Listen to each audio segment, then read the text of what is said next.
Welcome back. Night curfew ಬಗ್ಗೆ in detail ನಿಮಗೆ ಮಾಹಿತಿಯನ್ನು ಕೊಡ್ತಾ ಇದ್ವಿ. ಜನರೇ ಸುಮ್ಮನೆ ಹೊರಗಡೆ ನೀವು ಸುತ್ತಾಡೋಕೆ ಬರಬೇಡಿ, ಅಡ್ಡಾಡಬೇಡಿ. ಸುಮ್ಮನೆ ಓಡಾಡಿದ್ರೆ ನಿಮ್ಮ ವಾಹನ ಸೀಸ್ ಮಾಡ್ತಾರೆ ಪೊಲೀಸರು. ರೂಲ್ಸ್ ಬ್ರೇಕ್ ಮಾಡಿದ್ರೆ ಕೇಸ್ಗಳನ್ನು ಕೂಡ ಹಾಕ್ತಾರೆ. ಹಾಗಾಗಿ ಹುಷಾರಾಗಿರಿ. ಅನಗತ್ಯವಾಗಿ ನೀವು ಹೊರಗಡೆ ಬರೋಕ್ಕೆ ಹೋಗಬೇಡಿ.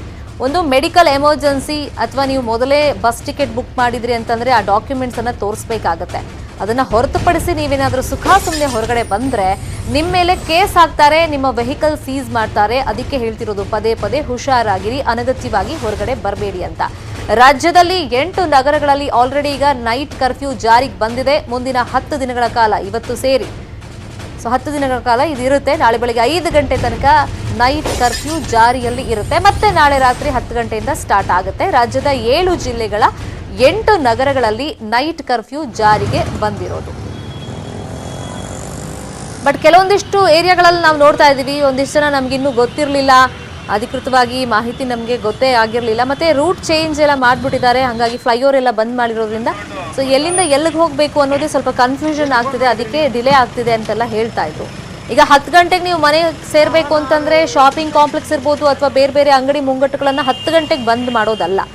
ಯಾಕಂದರೆ ಗ್ರಾಹಕರನ್ನು ಫಸ್ಟ್ ನೀವು ಹೊರಗಡೆ ಕಳಿಸ್ಬೇಕಾಗತ್ತೆ, ಮತ್ತು ಸಿಬ್ಬಂದಿ ಅಲ್ಲೆಲ್ಲ ಕ್ಲೀನ್ ಮಾಡಿ ಮತ್ತೆ ಡೋರ್ ಕ್ಲೋಸ್ ಮಾಡಬೇಕಾಗತ್ತೆ. ಅದಕ್ಕೆ ಎಷ್ಟು ಟೈಮ್ ಹಿಡಿಯುತ್ತೆ ಅನ್ನೋದನ್ನು ಕರೆಕ್ಟಾಗಿ ಪ್ಲ್ಯಾನ್ ಮಾಡಿಕೊಂಡು 10 ಗಂಟೆ ಒಳಗಡೆ ಒಟ್ಟಿನಲ್ಲಿ ಎಲ್ಲವೂ ಬಂದಾಗಿರಬೇಕು. ಅವರೆಲ್ಲರೂ ಕೂಡ ಮನೆ ಸೇರ್ಕೊಂಡಿರಬೇಕು. ಆ ಥರ ಪ್ಲ್ಯಾನನ್ನು ಮಾಡ್ಕೊಳ್ಳಿ ಅಂತ ಹೇಳ್ಬಿಟ್ಟು ಪದೇ ಪದೇ ಪೊಲೀಸರು ಮೊನ್ನೆಯಿಂದಲೂ ಕೂಡ ಹೇಳ್ತಾನೆ ಇದ್ದಾರೆ. ಈ ನೈಟ್ ಕರ್ಫ್ಯೂ ಜಾರಿಗೆ ಬರುತ್ತೆ ಅಂತ ಹೇಳ್ಬಿಟ್ಟು CM ಅನೌನ್ಸ್ ಮಾಡಿದಾಗಿನಿಂದ. ಬಟ್ ಇವಾಗ ನಾವು ಕೆಲವೊಂದಿಷ್ಟು ಏರಿಯಾಗಳಲ್ಲಿ ಗಮನಿಸ್ದಂಗೆ ಈಗ ವೆಹಿಕಲ್ಸ್ ಎಲ್ಲ ಜಾಸ್ತಿ ಮೂವ್ಮೆಂಟ್ ಸದ್ಯಕ್ಕೆ ಇದೆ. ಬಟ್ ಇವತ್ತು ಮೊದಲ ದಿನ ಆಗಿರೋದ್ರಿಂದ ಸ್ವಲ್ಪ ರಿಯಾಯಿತಿಯನ್ನು ಪೊಲೀಸರು ಕೊಟ್ಟಿದ್ದಾರೆ. ಇಲ್ಲ ಅಂದರೆ ಅನಗತ್ಯವಾಗಿ ಓಡಾಟ ಮಾಡಿದ್ರೆ, ರೂಲ್ಸ್ ಬ್ರೇಕ್ ಮಾಡಿದ್ರೆ ಏನು ದಂಡವನ್ನು ಕಟ್ಟಬೇಕಾಗತ್ತೆ ಅದನ್ನೆಲ್ಲ ಪೊಲೀಸರು ಬಿಡೋದಿಲ್ಲ. ಸೊ ಅಲರ್ಟ್ ಆಗಿದ್ದಾರೆ. ಆ ಲಿಸ್ಟ್ ಎಲ್ಲ ರೆಡಿ ಇದೆ. ಯಾವ್ಯಾವ ಥರ ರೂಲ್ಸ್ ಬ್ರೇಕ್ ಮಾಡಿದ್ರೆ ಯಾವ್ಯಾವ ಥರ ಕೇಸ್ಗಳನ್ನು ಹಾಕಬೇಕು, ವೆಹಿಕಲನ್ನು ಸೀಸ್ ಮಾಡಿ ಎಲ್ಲಿ ತಗೊಂಡೋಗಿ ಇಡಬೇಕು, ಅದೆಲ್ಲ ಪ್ರಿಪ್ರೇಷನ್ ಎಲ್ಲ ಆಗಿದೆ. ಬಟ್ ಇವತ್ತು ಫಸ್ಟ್ ಡೇ ಆಗಿರೋದ್ರಿಂದ ಜನರಿಗೂ ಕೂಡ ಒಂದಿಷ್ಟು ಗೊಂದಲಗಳಿದೆ. ಕೆಲವೊಂದು ರೂಟ್ ಎಲ್ಲ ಈಗ ಚೇಂಜ್ ಮಾಡಬೇಕಾಗುತ್ತೆ. ಯಾಕಂದರೆ ಬ್ಯಾರಿಕೇಡ್ ಎಲ್ಲ ಹಾಕಿ ಮೇನ್ ರೋಡ್ಸ್ ಎಲ್ಲ ಕ್ಲೋಸ್ ಮಾಡಿದ್ದಾರೆ, ಫ್ಲೈಓವರ್ ಬಂದ್ ಮಾಡಿರೋದ್ರಿಂದ. ಸೊ ಸುತ್ತಿ ಬಳಸಿ ಹೋಗಬೇಕಾಗಿರೋದ್ರಿಂದ ಕೆಲವರು ಅದು ಪ್ರಾಬ್ಲಮ್ ನಮ್ಗೆ ಆಗ್ತಿದೆ ಅಂತ ಹೇಳ್ತಿದ್ದಾರೆ. ಇನ್ನು ಸ್ವಲ್ಪ ಜನ ಕ್ಯಾಬ್ ಡ್ರೈವರ್ಸ್ ಎಲ್ಲ ನಮಗೆ ಮಾಹಿತಿನೇ ಇರಲಿಲ್ಲ ಈ ಥರ ನೈಟ್ ಕರ್ಫ್ಯೂದು ಅಂತ ಹೇಳ್ತಾ ಇದ್ದಾರೆ. ಬಟ್ ಅದು ಹೆಂಗೆ ಮಾಹಿತಿ ಅವ್ರಿಗಿಲ್ವೋ ಗೊತ್ತಿಲ್ಲ. ಯಾಕಂದರೆ ಈಗಂತೂ ಸೋಷಿಯಲ್ ಮೀಡಿಯಾ ಎಷ್ಟು ಫಾಸ್ಟ್ ಆಗಿದೆ ಎಲ್ರಿಗೂ ಗೊತ್ತು. ಮತ್ತು ಮಾಧ್ಯಮದಲ್ಲಿ ಪ್ರತಿನಿತ್ಯ ನಾವು ಇದ್ರ ಬಗ್ಗೆ ಮೊನ್ನೆ ಗೊತ್ತಾದಾಗಿಂದ ಕ್ಷಣದ ಮಾಹಿತಿಯನ್ನು ಇದ್ರ ಬಗ್ಗೆ ಕೊಡ್ತಾಲೇ ಇದ್ದೀವಿ. ಅಷ್ಟಾದರೂ ಕೂಡ ನಮಗೆ ಗೊತ್ತಿಲ್ಲ ಅಂತ ಕೆಲವರು ಹೇಳ್ತಾ ಇದ್ದಾರೆ. ಅದು ನೋಡಿ ವಿಪರ್ಯಾಸ ಅಂತಂದ್ರೆ.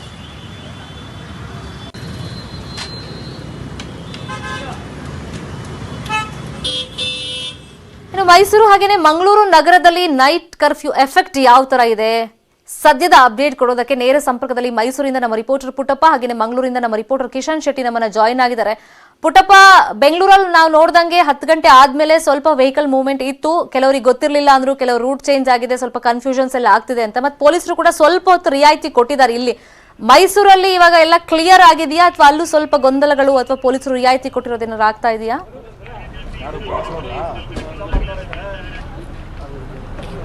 ಶರ್ಮಿತಾ, ಮೈಸೂರಿನಲ್ಲಿ ಯಾವುದೇ ರೀತಿಯಾದಂಥ ರಿಯಾಯಿತಿಯನ್ನು ಪೊಲೀಸರು ಕೊಟ್ಟಿಲ್ಲ. 10 ಗಂಟೆಗೆ ಸರಿಯಾಗಿ ಕರ್ಫ್ಯೂವನ್ನು ಸಮರ್ಪಕವಾಗಿ ಜಾರಿ ಮಾಡೋದಕ್ಕೆ ಸ್ವತಃ ಪೊಲೀಸ್ ಕಮಿಷನರ್ ಆದಂಥ ಡಾಕ್ಟರ್ ಚಂದ್ರಗುಪ್ತ ಅವರು ಕುದುರೆ ಏರಿ ಬಂದಿದ್ದರು. ಮೈಸೂರಿನಲ್ಲಿರುವಂಥ ವಿಶೇಷ ಅಶ್ವಾರೋಹಿ ದಳದಲ್ಲಿ ಗಸ್ತು ತಿರುಗುವಂಥ ಒಂದು ಕಾರ್ಯಕ್ರಮವನ್ನು ಹಮ್ಮಿಕೊಂಡಿದ್ದಂಥ ಕಮಿಷನರ್ ಚಂದ್ರಗುಪ್ತ ಅವರು ನಗರದ ಪ್ರಮುಖ ವೃತ್ತಗಳು ಹಾಗೂ ಪ್ರಮುಖ ರಸ್ತೆಗಳಲ್ಲಿ ಗಸ್ತನ್ನು ತಿರುಗಿದ್ರು. ನಾವೀಗಲೂ ಸಹ ಮೈಸೂರು ವೃತ್ತದಲ್ಲಿದ್ದೇವೆ. ನಾವು ದೃಶ್ಯಗಳು ಸಹ ನೋಡಬಹುದು. ಮೈಸೂರಿನ KR ವೃತ್ತದಕ್ಕೆ ಈಗಾಗಲೇ ಪೊಲೀಸರು ಸಹ ಆಗಮಿಸಿದ್ದಾರೆ. ಪೊಲೀಸ್ ಕಮಿಷನರ್ ಇಂದ ಹಿಡಿದು DCP 1, DCP 2, DCP 3 ಎಲ್ಲರೂ ಸಹ ಆಗಮಿಸಿದ್ದಾರೆ. ಮೈಸೂರಿನಾದ್ಯಂತ ಸಾಕಷ್ಟು ರೀತಿಯಾದಂಥ ಮುಂಜಾಗ್ರತಾ ಕ್ರಮಗಳನ್ನು ಕೈಗೊಂಡಿರುವಂಥ ಪೊಲೀಸರು ಆಯಕಟ್ಟಿನ ಸ್ಥಳಗಳಲ್ಲಿ ಪ್ರಮುಖವಾದಂಥ ಆಯಕಟ್ಟಿನ ಸ್ಥಳಗಳಲ್ಲಿ ಪೊಲೀಸ್ ಸಿಬ್ಬಂದಿಗಳನ್ನು ನಿಯೋಜನೆ ಮಾಡಿಲ್ಲ. ದೃಶ್ಯಗಳು ಸಹ ನೋಡಬಹುದು. DCP N ಪ್ರಕಾಶ್ ಗೌಡ ಅವರು ಈಗಾಗಲೇ ಮೈಸೂರಿನ KR ವೃತ್ತದಲ್ಲಿ ಬಂದು ನಿಂತಿದ್ದಾರೆ. ಇಲ್ಲಿರುವಂಥ ಎಲ್ಲ ಬಂದೋಬಸ್ತನ್ನು ಸಹ ಪರಿಶೀಲನೆಯನ್ನು ಮಾಡ್ತಾ ಇದ್ದಾರೆ. 10 ಗಂಟೆಯ ನಂತರ ಯಾವುದೇ ರೀತಿಯಾದಂಥ ಅಂಗಡಿ ಮುಂಕಟ್ಟುಗಳು ಬಾಗಿಲನ್ನು ತೆಗಿಬಾರ್ದು ಅನ್ನೋ ಒಂದು ಸೂಚನೆಯನ್ನು ಕೊಟ್ಟಿದ್ರು. ಆ ಸೂಚನೆಯನ್ನು ಎಲ್ಲರೂ ಸಹ ಕಡ್ಡಾಯವಾಗಿ ಪಾಲನೆ ಮಾಡಬೇಕು ಅನ್ನೋ ನಿಟ್ಟಿನಲ್ಲಿ ಸಾಕಷ್ಟು ರೀತಿಯಾದಂಥ ಮುಂಜಾಗ್ರತಾ ಕ್ರಮಗಳನ್ನು ಸಹ ಕೈಗೊಂಡಿದ್ದಾರೆ. ವಿಶೇಷವಾಗಿ ಪೊಲೀಸ್ ಆಯುಕ್ತರು ಕುದುರೆ ಏರಿ ನಗರದ ಗಸ್ತು ವ್ಯವಸ್ಥೆಯನ್ನು ಸಹ ನೋಡ್ತಾ ಇದ್ದಾರೆ. ನಾವು ದೃಶ್ಯಗಳು ಸಹ ನೋಡ್ಬೋದು. ಮೈಸೂರಿನ KR ವೃತ್ತ ಸಂಪೂರ್ಣವಾಗಿ ಸ್ತಬ್ಧವಾಗಿದೆ. ಒಂದೇ ಒಂದು ವಾಹನದ ಓಡಾಟವೂ ಸಹ ಇಲ್ಲ. ಎಲ್ಲ ಕಡೆ ಪೊಲೀಸರು ತಮ್ಮ ವಾಹನಗಳನ್ನು ನಿಲ್ಲಿಸಿಕೊಂಡು ಪರಿಶೀಲನೆಯನ್ನು ಮಾಡುವಂಥದ್ದು, ಜೊತೆಗೆ ಜನರು ಯಾರಾದರೂ ಓಡಾಡ್ತಾ ಇದ್ದರೆ ಅವರನ್ನು ತಡೆದು ವಿಚಾರಣೆ ಮಾಡುವಂಥ ಕೆಲಸಕ್ಕೂ ಸಹ ಮುಂದಾಗ್ತಾ ಇದ್ದಾರೆ.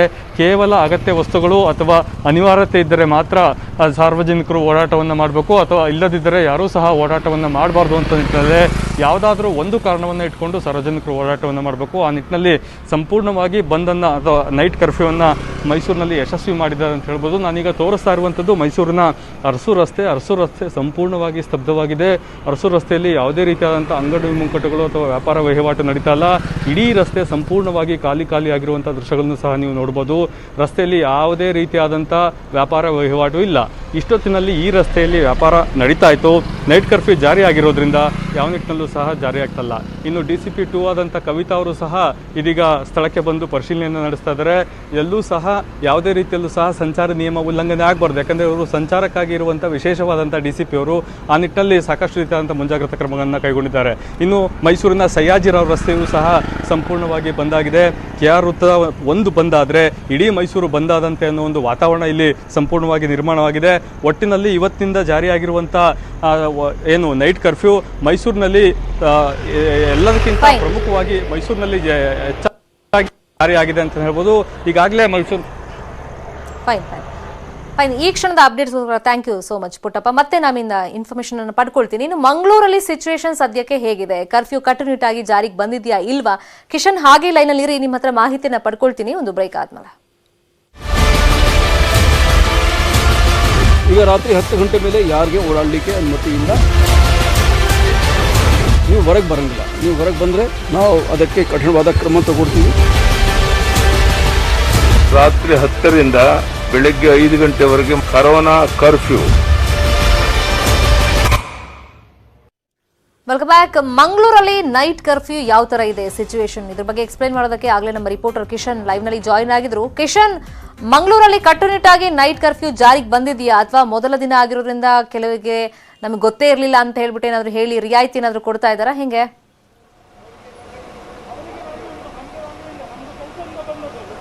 ಶರ್ಮಿತಾ, ಕರೆಕ್ಟ್ ಆಗಿ 10 ಗಂಟೆಗೆ ನೈಟ್ ಕರ್ಫ್ಯೂ ಆರಂಭಗೊಂಡಿರುವಂಥದ್ದು. ರಸ್ತೆಗೆ ಬ್ಯಾರಿಕೇಡ್ ಅನ್ನು ಹಾಕಿ ಈಗ ಮಾಡ್ತಾ ಇರುವಂಥದ್ದು ನೀವು ದೃಶ್ಯಗಳಲ್ಲಿ ಗಮನಿಸ್ತಾ ಇರ್ಬೋದು. ಇದು ನಂತೂರ್ ಜಂಕ್ಷನ್ ದೃಶ್ಯಾವಳಿಗಳು. ಈಗಾಗಲೇ ಸಾರ್ವಜನಿಕರು ಪೊಲೀಸರ ಜೊತೆ ಮಾತಿನ ಚಕಮಕಿಯನ್ನು ಮಾಡ್ತಿದ್ದಾರೆ. ಯಾಕಂದ್ರೆ ಕರೆಕ್ಟ್ ಆಗಿ 10 ಗಂಟೆಗೆ ಬ್ಯಾರಿಕೇಡ್ ಹಾಕಿರೋ ಕಾರಣಕ್ಕಾಗಿ ಯಾವುದೇ ಸಂಚಾರಕ್ಕೆ ತೊಡಕು ಉಂಟಾಗಿದೆ. ಹಾಗಾಗಿ ಸಾರ್ವಜನಿಕರು ಮಾಡ್ತಾ ಇರುವಂಥದ್ದು. ನೀವು ಈ ಭಾಗದಲ್ಲಿ ನೋಡ್ತಾ ಇದ್ರೆ ಕಮಿಷನರ್ ಜೊತೆ ವಾಗ್ವಾದ ಕೂಡ ಆಗ್ತಾ ಇರುವಂಥದ್ದು. ಕಮಿಷನರ್ ಈಗಾಗಲೇ ಪರಿಹಾರ ಮಾಡೋಕ್ಕೆ ಎಲ್ಲ ರೀತಿಯ ಸಿದ್ಧತೆಗಳನ್ನು ಕೂಡ ಮಾಡ್ತಾ ಇರುವಂಥದ್ದು. ನೀವು ನೋಡ್ತಾ ಇರುವಂಥದ್ದು ಮಂಗಳೂರಿನ ನಂತೂರ್ ಭಾಗದ ನೇರ ದೃಶ್ಯಾವಳಿಗಳು. ಈಗಾಗಲೇ ಮಂಗಳೂರಿನ ಎಲ್ಲ ಭಾಗಗಳಲ್ಲಿ 10 ಗಂಟೆಗೆ ಕರೆಕ್ಟ್ ಆಗಿ ಎದುರು ಹೋಗಿ ವೆರಿಫೈ ಮಾಡ್ತಾರೆ. ಹೋಗಿ 10 ಗಂಟೆ ಒಳಗೆ ಹೋಗ್ಬೇಕು ಅಂತಾರೆ, ಹೋಗ್ಬೇಕು. ನೀವು ಮನ್ಸ ಇಚ್ಛೆ ರಾತ್ರಿ ಎಲ್ಲ ಓಡಾಡಿದ್ರೆ ಎಲ್ಲ ಬಿಡಕ್ಕಾಗಲ್ಲ. ನಿಮ್ದು ಕೆಲಸ ಅಂತ ನಮಗೂ ಗೊತ್ತಿದೆ. ಏ ಮಿಸ್ಟರ್, ಮಾತಾಡೋಣ ನೀವು ಹೆಚ್ಚಿಗೆ, ಗೊತ್ತಾಯ್ತಾ? ಕರ್ಕೊಳ್ರಿ, ಯಾರು ಕರ್ಕೊಳ್ರಿ. 10 ಗಂಟೆ ಒಳಗೆ ಹೋಗ್ಬೇಕು ಅಂತ ಹೇಳಿಲ್ಲ ಡಾಕ್ಟ್ರಿಗೆ ಬಿಟ್ರೆ ಯಾಕೆ ಬಿಡ್ತೀಯ ಅಂತ ಕೇಳ್ತೀಯಲ್ಲ, ಕಾಮನ್ ಸೆನ್ಸ್ ಇಲ್ಲ ನಿಮಗೆ? ಫೋಟೋಗ್ರಫಿ ರಾತ್ರಿ 10 ಗಂಟೆ ಏನ್ ಕೆಲಸ ನಿಮಗೆ? ತಗೊಳ್ರಿ, ಒಂದೇನು ತಗೊಳ್ರಿ. ಅಲ್ಲಿ ಏನು ಆರ್ಗ್ಯುಮೆಂಟ್ ಮಾಡ್ಕೊಂಡದು? ಡಾಕ್ಟರ್ ಬಿಟ್ರೆ ಯಾಕೆ ಬಿಡ್ತೀಯ ಅಂತ ಕೇಳ್ತೀಯ? ಏ ಅದನ್ನೆಲ್ಲ ಕಡೆ ಸೈಡಿಗೆ ತಗೊಳ್ರಿ, ಸೈಡಿಗೆ ತಗೊಳ್ಳಿ.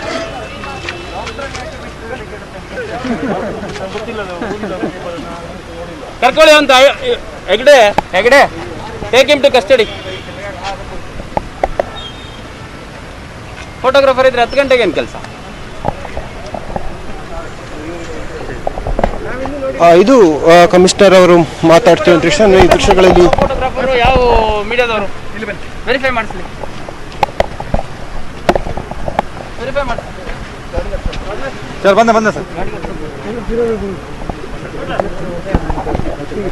ಎಸ್ ಶರ್ಮಿತಾ, ನೀವು ನೋಡ್ತಾ ಇರುವಂಥದ್ದು ಮಂಗಳೂರಿನ ನಂತೂರು ಜಂಕ್ಷನ್ನ ದೃಶ್ಯಾವಳಿಗಳು. ಈಗಾಗಲೇ ಕಮಿಷನರ್ ಅವರು ಇಲ್ಲಿ ಕಾರ್ಯಾಚರಣೆಯನ್ನು ಮಾಡ್ತಾ ಇದ್ರು ಕೂಡ ಕೆಲ ಸಾರ್ವಜನಿಕರು ಒರಟಾಗಿ ವರ್ತನೆ ಮಾಡ್ತಿದ್ದಾರೆ. ಹಾಗಾಗಿ ಕಮಿಷನರ್ ಕೂಡ ಒಬ್ಬ ವ್ಯಕ್ತಿಯನ್ನ ಕಸ್ಟಡಿ ತಗೊಳ್ಳೋಕೆ ಈಗಾಗಲೇ ಸೂಚನೆ ಕೊಟ್ಟಿರುವಂಥದ್ದು. ಇನ್ನು ಈ ಭಾಗದಲ್ಲಿ ಗಮನಿಸ್ತಾ ಹೋದ್ರೆ ಸುಮಾರು 2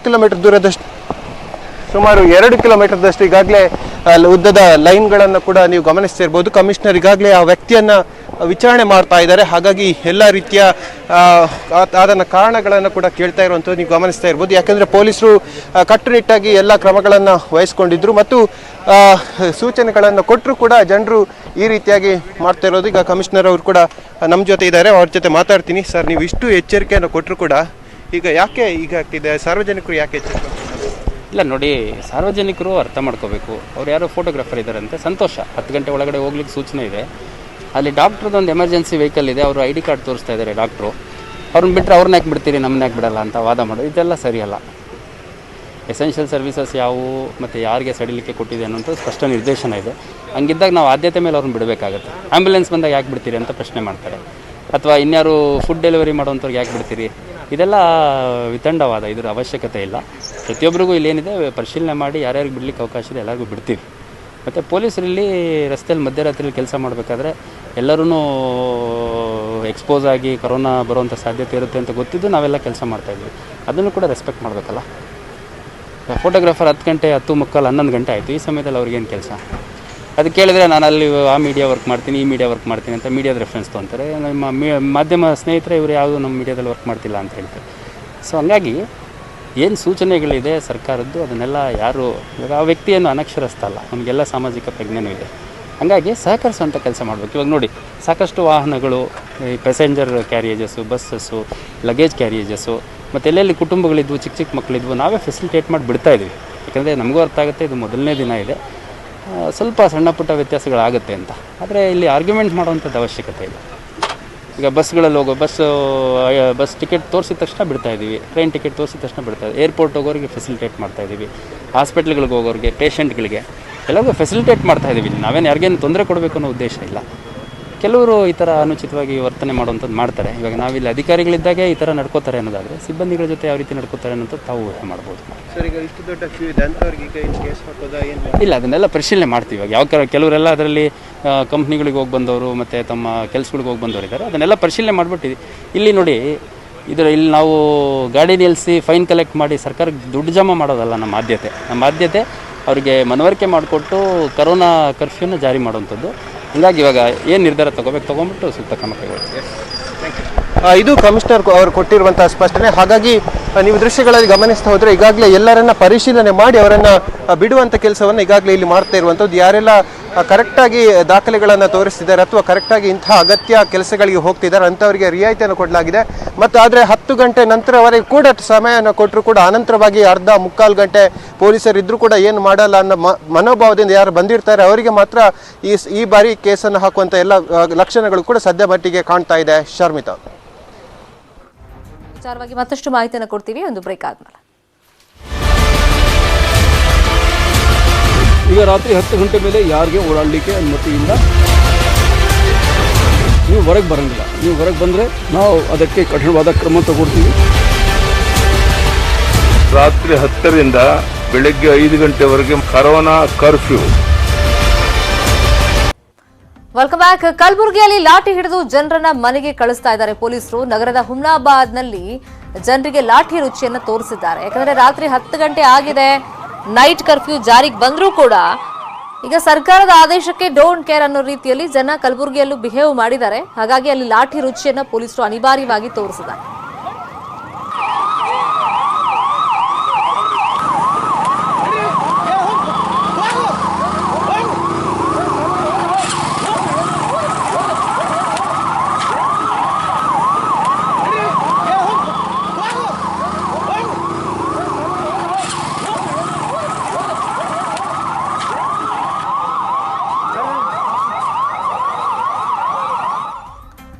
ಇನ್ನು ಬೆಂಗಳೂರಿನ ಶಿವಾಜಿ ನಗರದಲ್ಲೂ ಕೂಡ ಜನರ ಓಡಾಟ ನಿಂತಿಲ್ಲ. ಕರ್ಫ್ಯೂ ಜಾರಿ ಆಗಿದ್ರು ಕೂಡ ಡೋಂಟ್ ಕೇರ್ ಅನ್ನೋ ರೀತಿಯಲ್ಲಿ ಬಿಹೇವ್ ಮಾಡಿದ್ದಾರೆ. ನ್ಯೂಸ್ 18 ಕ್ಯಾಮೆರಾ ಕಂಡ ತಕ್ಷಣ ನೋಡಿ ಯಾವ ತರ ಶಟರ್ ಕ್ಲೋಸ್ ಮಾಡ್ತಾ ಇದ್ದಾರೆ ಅಂತ. ಗುಂಪಾಗಿ ರಸ್ತೆಯಲ್ಲಿ ಇನ್ನೂ ಕೂಡ ಜನ ನಿಂತ್ಕೊಂಡಿದ್ದಾರೆ. ಶಿವಾಜಿನಗರ ಮೇನ್ ರೋಡಲ್ಲಿ ಜನ ಅನಗತ್ಯವಾಗಿ ಸುತ್ತಾಟವನ್ನ ಮಾಡ್ತಾ ಇದ್ದಾರೆ.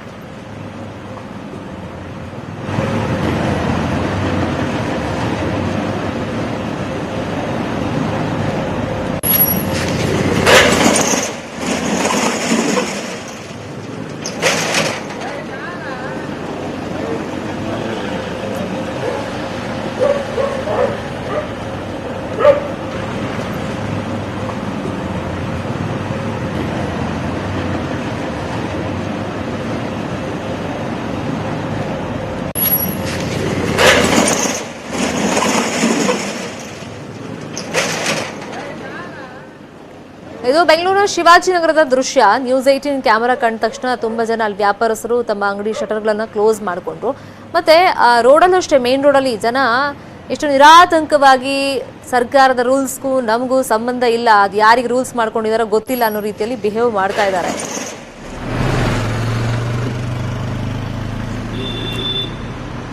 ಇದೇ ವಿಚಾರವಾಗಿ ಮತ್ತಷ್ಟು ಮಾಹಿತಿಯನ್ನು ಕೊಡೋದಕ್ಕೆ ಫೋನ್ ಲೈನ್ ಅಲ್ಲಿ ಜಾಯಿನ್ ಆಗಿದ್ದಾರೆ ನಮ್ಮ ರಿಪೋರ್ಟರ್ ದಶರಥ್. ಶಿವಾಜಿನಗರಕ್ಕೂ ಕರ್ಫ್ಯೂಗೂ ಸಂಬಂಧ ಇಲ್ಲ ಅನ್ನೋ ರೀತಿಯಲ್ಲಿ ವ್ಯಾಪಾರಸ್ಥರು ಮತ್ತೆ ಅಲ್ಲಿನ ಸಾರ್ವಜನಿಕರು ಬಿಹೇವ್ ಮಾಡ್ದಂಗೆ ಕಂಡು ಬರ್ತಾ ಇದೆ. ಈಗ ಟೈಮ್ ಆಲ್ಮೋಸ್ಟ್ 11 ಗಂಟೆ ಆಗ್ತಾ ಬಂತು, ಈಗಲೂ ಸಿಚುವೇಶನ್ ಹಂಗೆ ಇದೆಯಾ? ಶರ್ಮಿತಾ, ಬೆಂಗಳೂರಿನಲ್ಲಿ ಲಾಕ್ ಡೌನ್ ಆಗಿದ್ದ ಸಂದರ್ಭದಲ್ಲೂ ಕೂಡ ತಮಗೂ ಲಾಕ್ ಡೌನ್ಗೂ ಸಂಬಂಧ ಇಲ್ಲ ಅನ್ನೋ ತರ ಇದ್ರು. ಈಗಲೂ ಕೂಡ ಶಿವಾಜಿನಗರದ ರಸ್ತೆಗಳನ್ನ, ಅದು ಕೂಡ ಪ್ರಮುಖ ರಸ್ತೆಗಳನ್ನ ನೋಡಿದ್ರೆ ಅಲ್ಲಲ್ಲಿ ಗುಂಪಾಗಿ ನಿಂತ್ಕೊಂಡು 5, 6, 8, 10 ಜನ ಮಾತಾಡ್ತಾ ನಿಂತಿದ್ದಾರೆ. ಅದಕ್ಕಿಂತ ಇಂಪಾರ್ಟೆಂಟ್ ಅಂತ ಹೇಳಿದ್ರೆ ಹೋಟೆಲ್ಗಳು, ಅದು ನಾನ್ ವೆಜ್ ಹೋಟೆಲ್ಗಳು, ಬೇರೆ ಬೇರೆ ಹೋಟೆಲ್ಗಳು ಕೂಡ ಓಪನ್ ಇದಾವೆ. ಯಾವಾಗ ನಾವು ನಮ್ಮ ಕ್ಯಾಮ್ರಾ ನೋಡಿದ ತಕ್ಷಣ ಒಬ್ಬ ಹುಡುಗ ಹೋಗಿ ಶಟರ್ ಎಳಿತಾನೆ, ಕ್ಯಾಮ್ರಾ ಬಂದಿದೆ ಅಂತ ಹೇಳಿ ಅದನ್ನ ಶಟರ್ ಎಳೆದು ಮುಚ್ಚುವಂತ ಪ್ರಯತ್ನವನ್ನ ಮಾಡ್ತಾನೆ. ಇನ್ನು ಅನಗತ್ಯವಾಗಿ ಯಾವುದೇ ಕೆಲಸಗಳಿಲ್ಲ, ಜೊತೆಗೆ ಗಾಡಿಗಳಲ್ಲಿ ಹೋಗ್ತಾನೆ, ಅದು ಟ್ರಿಪಲ್ ರೈಡು, ಮಾಸ್ಕ್ ಇಲ್ಲ, ಬೇಕಾಗ್ಬಿಟ್ಟು ಓಡಾಡುವಂತ ದೃಶ್ಯಗಳು ಸಾಕಷ್ಟು ಗಮನಕ್ಕೆ ಬರ್ತಾ ಇದ್ದಾವೆ. ಬಟ್ ಪೊಲೀಸರು ಇಲ್ವಾ ಅಲ್ಲಿ ಇಷ್ಟೆಲ್ಲ ಆದ್ರೂನು? ಈ ಹೋಟೆಲ್ ಮುಚ್ಚುವಂತ ಏನ್ ದೃಶ್ಯ ಇದೆ, ಆ ದೃಶ್ಯ ಕಂಡು ಬಂದಿದ್ದೆ ಶಿವಾಜಿನಗರದ ಪೊಲೀಸ್ ಸ್ಟೇಷನ್ ಮುಂದಿನ ಹೋಟೆಲ್ ನಲ್ಲಿ. ಅಲ್ಲಿ ಆ ಕಡೆ ಈ ಕಡೆ ಎರಡೂ ಕಡೆಗಳಲ್ಲೂ ವಿಚಾರಗಳಲ್ಲೂ ಕೂಡ ಬ್ಯಾರಿಕೇಡ್ಗಳನ್ನ ಹಾಕೊಂಡು ಪೊಲೀಸರು ಕಾಯ್ತಾ ಇದ್ದಾರೆ. ಆದ್ರೂ ಕೂಡ ತಮ್ಮ ಹೋಟೆಲ್ ಬಿಸಿನೆಸ್ ಅನ್ನ ನಡೆಸ್ತಾ ಇದ್ದಾರೆ. ಒಳಗಡೆ ಗ್ರಾಹಕರು ಕೂಡ ಇದ್ದಾರೆ, ಗ್ರಾಹಕರು ಇನ್ನೂ ಕೂಡ ಊಟ ಮಾಡ್ತಾ ಇದ್ದಾರೆ. ಶಟರ್ ಅನ್ನ ಎಳೆದು ಅವ್ರಿಗೆ ಊಟ ಕೊಡ್ತಾರೆ, ಅದಾದ್ಮೇಲೆ ಕಳಿಸ್ತಾರೆ, ಮತ್ತೆ ಕೆಲವಷ್ಟು ಜನ ಬರ್ತಾರೆ, ಊಟ ಮಾಡ್ತಾರೆ. ಸೊ ಈ ರೀತಿಯ ಕರ್ಫ್ಯೂ ಸಂದರ್ಭದಲ್ಲೂ ಕೂಡ ಅವರ ವ್ಯಾಪಾರ ವಹಿವಾಟನ್ನು ನೋಡ್ತಾ ಇದ್ದಾರೆ, ತಮ್ಮ ಹೋಟೆಲ್ ಅನ್ನ ದಶರಥ್, ಈಗ ನೀವು 10 ಗಂಟೆಯಿಂದಲೂ ಕೂಡ ಸಿಟಿ ರೌಂಡ್ಸ್ ಮಾಡ್ತಾ ಇದ್ದೀರಾ. ಈಗ ನಿಮ್ಗೆ ಅನಿಸ್ತಿದ್ಯಾ, ನಿಮ್ ಗಮನಕ್ಕೆ ಬಂದಂಗೆ, ಯಾಕಂದ್ರೆ ಪೊಲೀಸರು ಅಷ್ಟಾಗಿ ಸ್ಟ್ರಿಕ್ಟ್ ಆಗಿ ಫಸ್ಟ್ ಡೇ ಆಗಿರೋದ್ರಿಂದ ಕನ್ಸಿಡರ್ ಮಾಡಿಲ್ಲ, ಜನರಿಗೆ ಸ್ವಲ್ಪ ವಿನಾಯಿತಿ ಕೊಟ್ಟಿದ್ದಾರೆ ಅಂತ? ಖಂಡಿತ, ಯಾಕಂದ್ರೆ ಫಸ್ಟ್ ಡೇ ಆಗಿರೋದ್ರಿಂದ ಅವರಿಗೆ ಬುದ್ಧಿ ಹೇಳಿ, ತಿಳಿ ಹೇಳಿ, ಒಂಚೂರು ಎಚ್ಚರಿಕೆಯನ್ನ ಕೊಟ್ಟು ಕಳಿಸುವಂತ ಕೆಲಸವನ್ನ ಮಾಡ್ತಿದ್ದಾರೆ. ಇನ್ನು ನಾಳೆಯಿಂದ ಕೈಗೆ ಲಾಠಿಗಳು ಕೂಡ ಬಂದ್ರು ಅಚ್ಚರಿ ಇಲ್ಲ. ಒಂದು ದಿನ ಮೊದಲನೇ ಒಂದು ವಿನಾಯಿತಿ ಇರುತ್ತೆ, ಅವ್ರಿಗೆ ಗೊತ್ತಿರೋದಿಲ್ಲ, ಮಾಹಿತಿ ಇರೋದಿಲ್ಲ, ಈ ಕಾರಣಕ್ಕೆ ಬಂದಿರ್ತಾರೆ ಅಂತ ಹೇಳಿ ಒಂದು ಎಕ್ಸ್ಕ್ಯೂಸ್ ಕೊಡುವಂತ ಪ್ರಯತ್ನವನ್ನ ಮಾಡ್ತಾ ಇದ್ದಾರೆ. ಆದ್ರೆ ಎರಡನೇ ದಿನವೂ ಕೂಡ ಇದು ರಿಪೀಟ್ ಆದ್ರೆ ಖಂಡಿತವಾಗಿಯೂ ಈ ರೀತಿ ಅನಗತ್ಯವಾಗಿ ಓಡಾಡುವಂತ ಜನ ಲಾಠಿ ಏಟಿನ ರುಚಿಯನ್ನು ಕೂಡ ನೋಡ್ಬೇಕಾದಂತ ಸಂದರ್ಭವೂ ಬರ್ಬೋದು. ಸದ್ಯಕ್ಕೆ ಬೆಂಗಳೂರಿನಲ್ಲಿ ಎಲ್ಲವೂ ಸ್ತಬ್ಧವಾಗಿದೆ ಅಂತ ಹೇಳಲಿಕ್ಕಾಗಲ್ಲ. ಎಲ್ಲ ಕಡೆಗಳು ಕೂಡ ವಾಹನ ಸಂಚಾರ ಈಗಲೂ ನಡೀತಾ ಇದೆ. ಅಲ್ಲಲ್ಲಿ ಜನಗಳ ಗುಂಪು ಕಂಡು ಬರ್ತಾ ಇದೆ. ಕದ್ದು ಮುಚ್ಚಿ ಹೋಟೆಲ್ಗಳ ಬಾಗಿಲುಗಳು ಕೂಡ ತೆರೆದಿರುವಂತದ್ದು. ಪೊಲೀಸರು ಅಷ್ಟೇ ಟ್ರೈ ಮಾಡ್ತಿದ್ರು ಕೂಡ ಜನರ ಓಡಾಟ ಮಾತ್ರ ಇನ್ನೂ ನಿಂತಿಲ್ಲ. Sharmita, thank you Dasharath. ತಮ್ಮ ಇನ್ಫಾರ್ಮೇಶನ್ಗೆ. ನೈಟ್ ಕರ್ಫ್ಯೂ ಬಗ್ಗೆ ಮತ್ತಷ್ಟು ಮಾಹಿತಿಯನ್ನು ನಿಮ್ಮ ಮುಂದೆ ಇಡ್ತೀವಿ ಒಂದು ಬ್ರೇಕ್ ಆದ್ಮೇಲೆ. ಈಗ ರಾತ್ರಿ 10 ಗಂಟೆ ಮೇಲೆ ಯಾರಿಗೆ ಓಡಾಡಲಿಕ್ಕೆ ಅನುಮತಿ ಇಲ್ಲ, ನೀವು ಹೊರಗೆ ಬರಂಗಿಲ್ಲ.